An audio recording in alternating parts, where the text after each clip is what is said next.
ناظرین کرام السلام علیکم ورحمۃ اللہ وبرکاتہ۔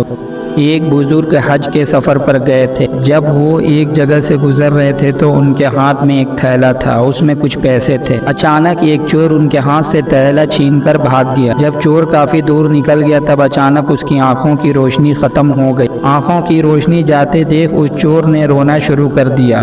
جب لوگوں نے چور سے پوچھا بھائی کیا ہوا تو وہ کہنے لگا میں نے ایک آدمی کا تھیلا چھینا ہے، وہ کوئی بڑا اللہ کا قریبی بندہ لگتا ہے، میری آنکھوں کی روشنی چلی گئی، خدا کے لیے مجھے اس کے پاس پہنچا دو تاکہ میں ان سے معافی مانگ سکوں۔ جب لوگوں نے پوچھا کہ یہ قصہ کہاں پیش آیا تو کہنے لگا فلاں نائی کی دکان کے قریب پیش آیا۔ لوگ اس کو اس دکان پر لے گئے اور نائی سے پوچھا کہ اس طرح کا کوئی آدمی یہاں سے گزرا ہے، آپ اسے جانتے ہو؟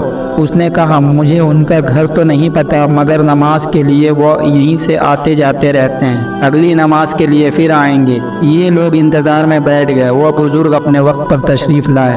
لوگ اس چور کو ان کے پاس لے گئے تو اس چور نے جا کر ان کے ہاتھ پاؤں پکڑ لیے کہ مجھ سے غلطی ہو گئی، گناہ ہو گیا، نادم شرمندہ ہوں، میری آنکھوں کی روشنی چھن گئی، آپ اپنے پیسے واپس لے لیجیے اور مجھے معاف فرما دیں تاکہ اللہ تعالیٰ میری آنکھیں ٹھیک کر دے۔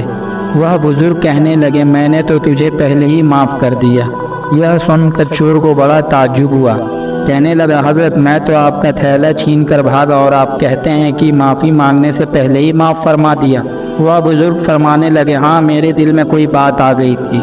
فرمانے لگے میں نے ایک حدیث پڑھی جس میں نبی اکرم صلی اللہ علیہ وسلم نے فرمایا قیامت کے دن جب میری امت کا حساب پیش کیا جائے گا تو میں اس وقت تک میزان کے قریب رہوں گا جب تک میرے آخری امتی کا فیصلہ نہیں ہو جاتا۔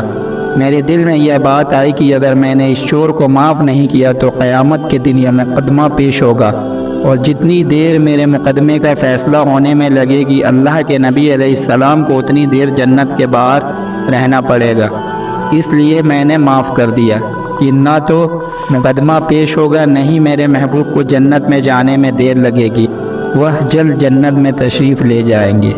دوستو آج کی ہماری کہانی کیسی لگی آپ ہمیں کمنٹ میں ضرور بتائیں، اور ایسی اچھی کہانی سننے کے لیے ہمیں سبسکرائب کر لیں۔ اللہ حافظ۔